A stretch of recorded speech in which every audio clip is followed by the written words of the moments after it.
Everybody, it's your girl Courtney Ellese, and welcome to my channel on mommyhood and entrepreneurship. And today we are going to talk about the things that you absolutely should not do with your credit card. All right, so the very first thing that we have is do not use it to replace your own money.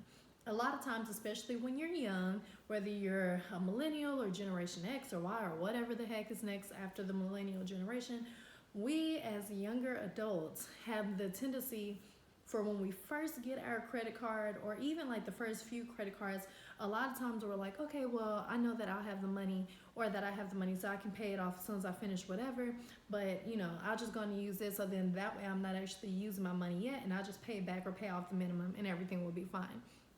That actually ends up hurting you much much more than it actually helps you. So whether there's a bill, an emergency, where there's shopping or everyday needs, gas, whatever it may be, if you cannot spend your own money on it, just don't get it. I don't care if it's an emergency. That's what your savings are for. All right, item number 2 is have recurring payments coming out of it. So again, I say you don't need to use your bills and put those on your credit card. So this, for some reason, a lot of people have it do this. Like you already know that you're going to have money on there for some reason.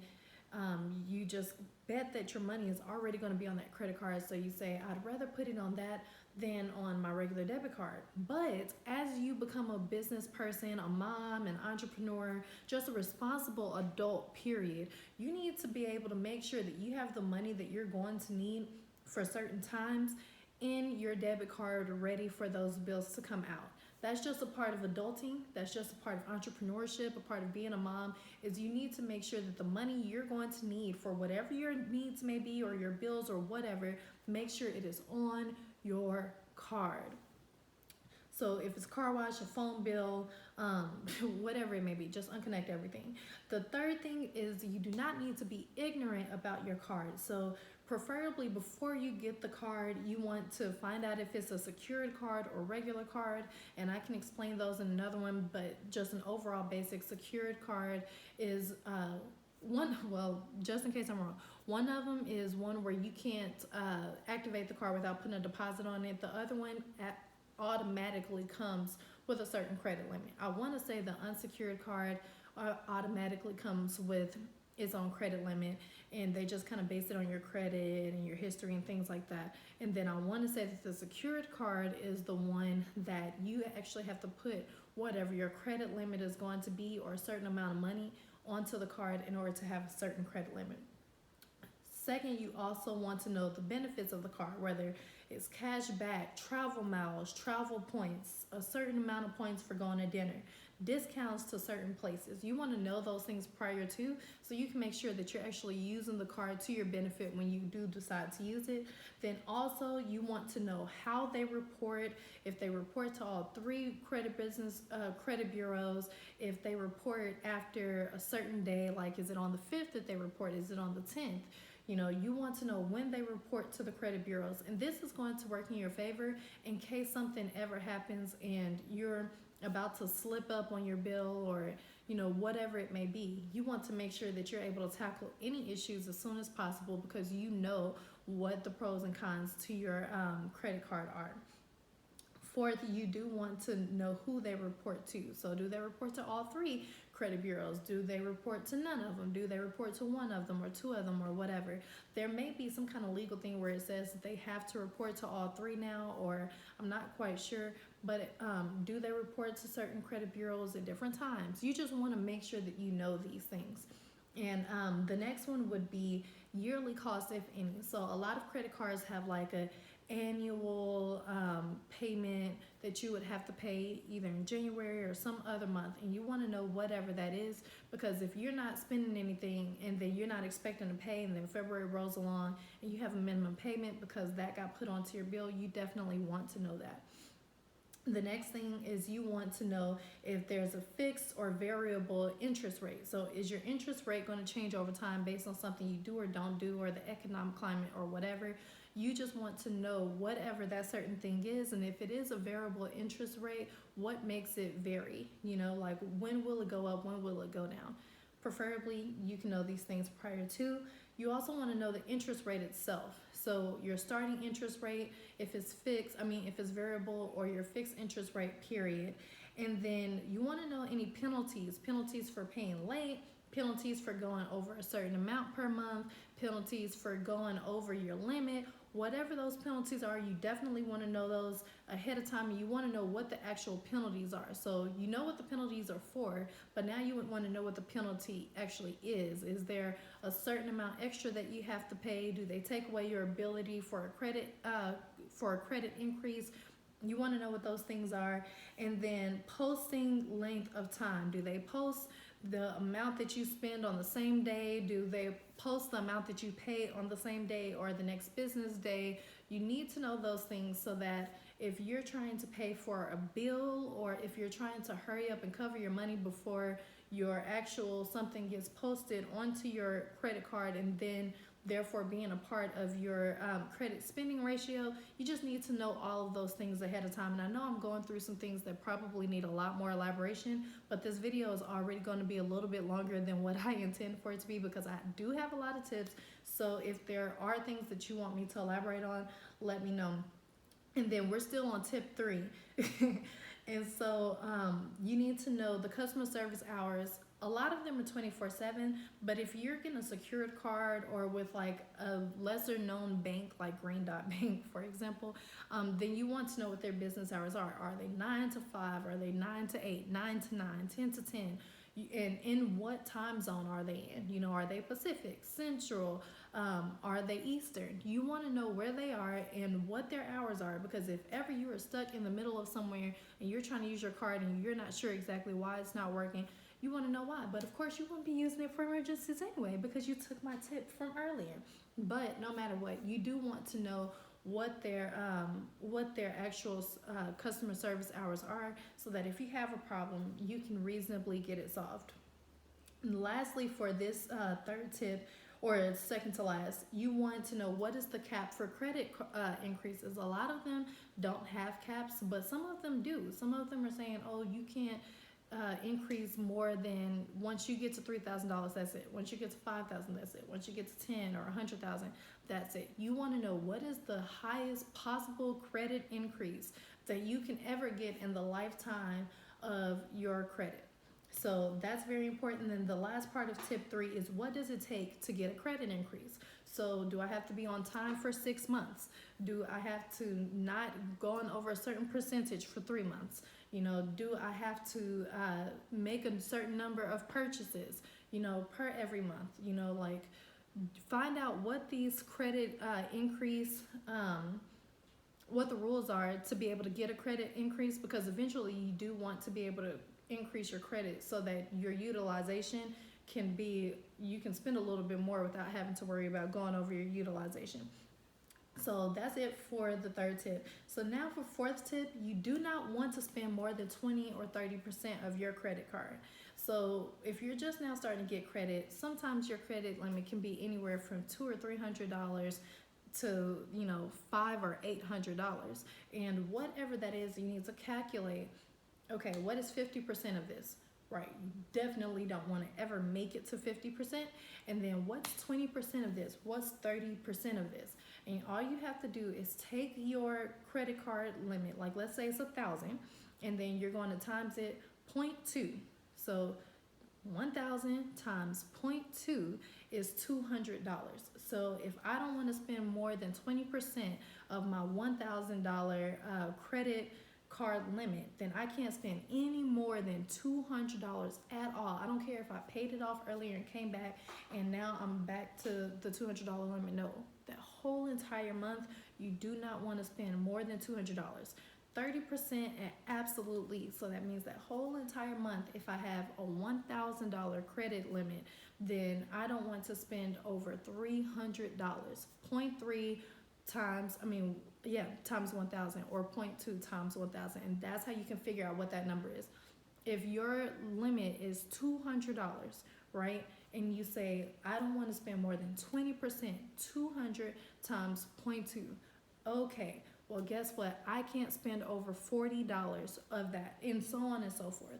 So you want to make sure that you're not spending more than 20 or 30% of it. That will help your credit increase so much, your points will go up a whole lot quicker and a lot more just dramatically increase very consistently if you always keep it less than 20 or 30%. The next tip, tip number 5, and I'm going to add this tip because actually I only had 10 tips on here, but the next tip, tip number 5, is a piggyback off of this. You don't want to spend more than whatever you normally spend on it. So if you're normally spending, 0.2%, you don't want to go up the next month and spend like 0.25 or 0.3. I said 0.2%, y'all. Jesus help me. It's been a long day. If you're normally spending 20%, you don't want to the next month come and spend 25% or spend 30% or something like that. You definitely don't want to do like a dramatic increase. So if you're normally spending 10%, then you don't want to start spending 20% because then your credit score will lower. Tip number 6, here we go. You don't want to cap it out. So this is a piggyback on both of those. You don't want to spend more than 20 or 30%, and you definitely don't want to cap it out. And the reason that this is not a part of the other 2 tips is because people our age and younger, for some reason, love capping out that credit card. Like, we just gonna spend, we going to Sizzler. I got $1,000 credit limit.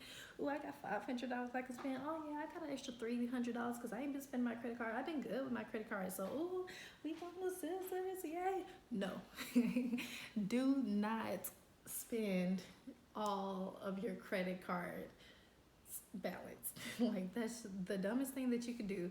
Your credit is for you to come up in the world, not for it to make your life harder, okay? Credit should not make your life harder. It should make your life a lot easier. And the worst way to make your life easier is to put an additional strain on there. So with that being said, don't cap out your card. Don't even do 50%. All right, so then the next tip is do not pay it late. You don't want the interest rates. You don't want, like, if you have a variable interest rate and one of the, stipulations is that you can't pay it late or else it will increase, that's the number one way to make it increase. Then the second thing is a lot of times there's late payment fees for a lot of these cards. So you don't want to have to add extra money on there. Some people be like, oh, I don't care, da da da. Well, you will care once the third part of this is that they put that on your credit, and then your credit score goes down a few points of those hard-earned points that you've been trying to add to your credit. Like, just don't do it. Don't pay it late. The next thing is you don't want to pay it too early. And this might sound super contradictory. I know. But you don't want to pay it too early. You want to make sure that that 20 or 30% that you post to your credit card, you want it to actually post to the credit bureaus. So they normally wait till a certain time in the month to be, and this is why you need to know these things earlier. Like, when do they send their information to the credit bureaus? Because once they send, okay, well, this actually got posted to the credit bureau and this actually got posted to your account. If you pay it too early, like if you pay it back immediately, a lot of times that's not going to work for your benefit. It just kind of cancels out the whole thing, and then it just doesn't work for you. And then the next thing is that you don't want to have too low of a limit. So earlier I was talking about how low of a limit they give first-time borrowers. If you are a first-time borrower, then a lot of times you are going to have a lower credit, and it just quite sucks. But because you've done your due diligence to find out exactly what it takes to get that credit increase, as soon as you can qualify for a credit increase, go on and get it. And the reason being is because you want to be able to have more of a gap for your utilization. Also, you do get a little bit more of like a credit score boost when you have more available and you spend a lot less. Back to that 20 or 30%. And then also, you don't want to close it too soon. So for those of you who have had to go and get a secure card, and trust me, I am a part of the secure card membership, and I do plan on getting rid of my secure card sometime soon, but not yet, because the averages in your overall credit, you don't want them to work against you. And if you don't have a really nice average for how long you've had things open, then that can really, really end up hurting you, first of all. Second of all, your points will definitely go down as soon as you close that, or as soon as they close you.